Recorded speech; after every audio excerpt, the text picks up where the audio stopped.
I have a case with Nollywood, and in this video today, I am here to spill every single thing. Hello, guys. Who is on your screen again? Queen. Okay, hello. Welcome, everybody. If you're a returning subscriber, I know I love you. Let's like it. I'm talking about subscriber. Please, just hold it there. Hold it there. I don't know if I should start doing that thing that Joshua does on Tabilola Babinoye, because I don't understand. Over 80% of viewers on this channel are not subscribers. We have a beautiful time on this channel, and I would strongly recommend that you stay subscribed so that you'll be the first to get notifications when a new video drops and all of that. Just be part of this wonderful community. Okay, now that's said and done. I have a case with Nollywood, and in this video today, I am here to spill every single thing. In fact, this beef I have is not just with Nollywood. I think it's with almost all of the entertainment industry. Let's say almost all of it. That's so much. Maybe 70-80%. Okay, by the end of this video, just do the ratings for me. Okay, do the ratings for me. So today we're talking about the entertainment generally and why I took off time. Let's say 5, 6, 7 years. Even at this point, I'm not really into Nollywood movies as before. Coming from somebody who used to be addicted to movies, that's something strong. Okay, so let's just get right into it. My problem with Nollywood is the message they pass or the message they are portraying intentionally or unintentionally. I get it. They are just trying to tell stories that are realistic, relate almost, although some are not exactly realistic, but they're just trying to tell day-to-day stories because that's what's selling, that's what people want to watch, that's what they will make money out of, something that people can relate with, things that are happening. But the thing is that in all of this message that these messages they are sending across are portraying anti-biblical value system is for a country like ours, a society like ours that claims to be highly religious, that claims to be highly spiritual. Should I say spiritual? Let me leave it at religious so that we will not start another conversation around that. But for a society like ours, I'm in Nigeria, I'm living in Nigeria.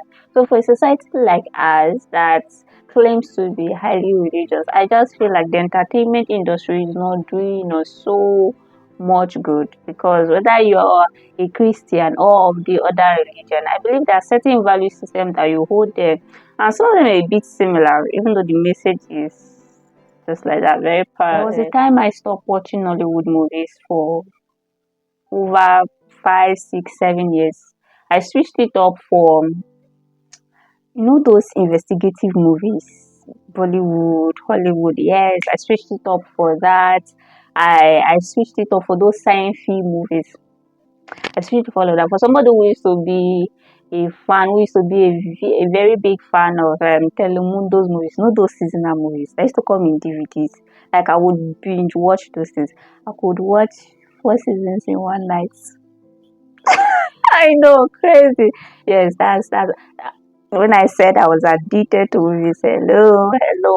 So I had all of those Nigeria scenes at that time, Pretty Liars, everything. When anything that does trends, for next week it's a movie.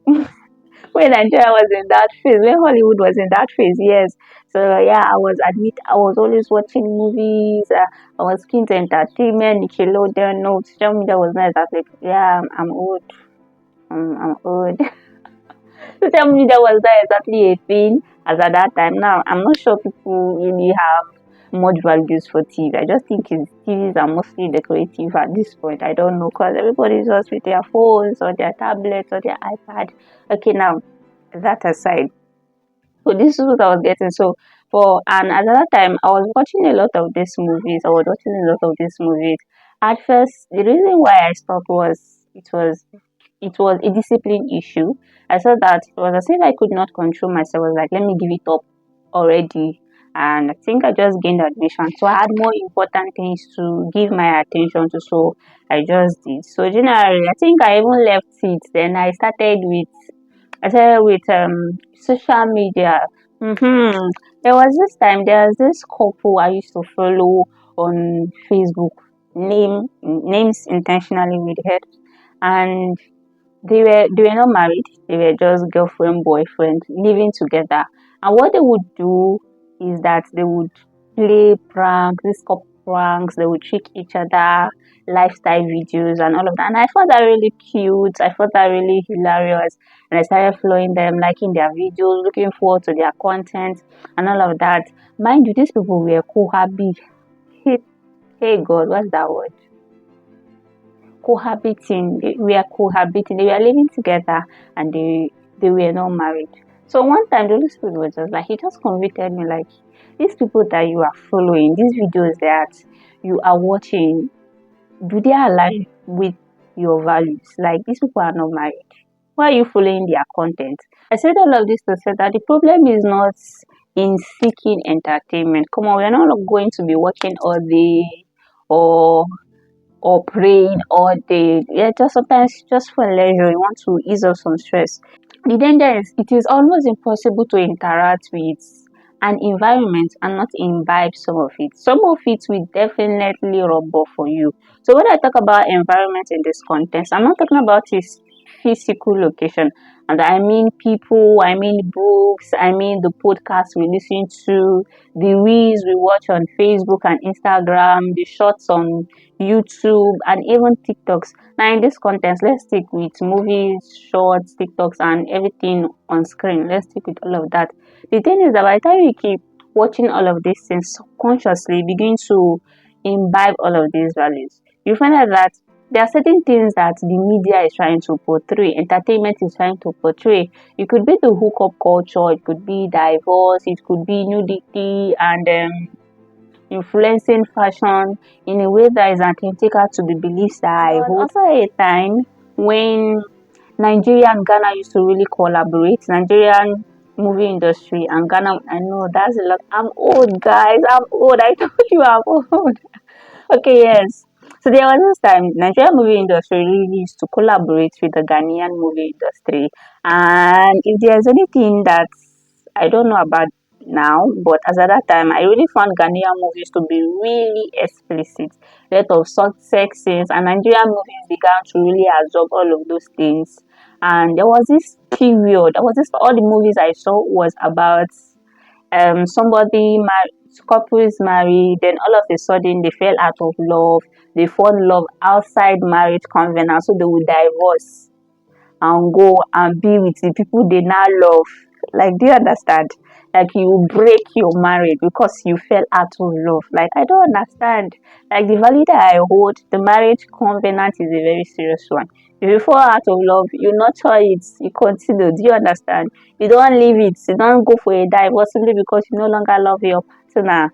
That's enough. So I just found out that the more, as at that time, the more I watched all of those movies, I was like, okay, I'm like, no, I would never divorce. I'll marry once and I'll marry right. But if people divorce, okay. So all of those things were beginning to affect my value system. No, you know how there's a storyline now trending when this poor girl, a guy, rich guy, will find a poor girl, disadvantaged girl, will take her in to start living together. In the movie, the storyline, cohabiting, you will treat her nice, they are sleeping together, or maybe his family will now approve of her, blah blah blah, squabbles. At the end, the family they will now have peace and they will be together. Maybe eventually they will marry at the end of the movie. After they've been together, they'll be sleeping with each other. So if another you might actually begin to condone anti-biblical values. Okay, oh, I will never fornicate. Oh, that will never be me. But if somebody comes to me like they are fornicating now, other people can fornicate. But I said all of these things to say that most times sin is not really engaging in certain activities, but that you condone or that you approve them.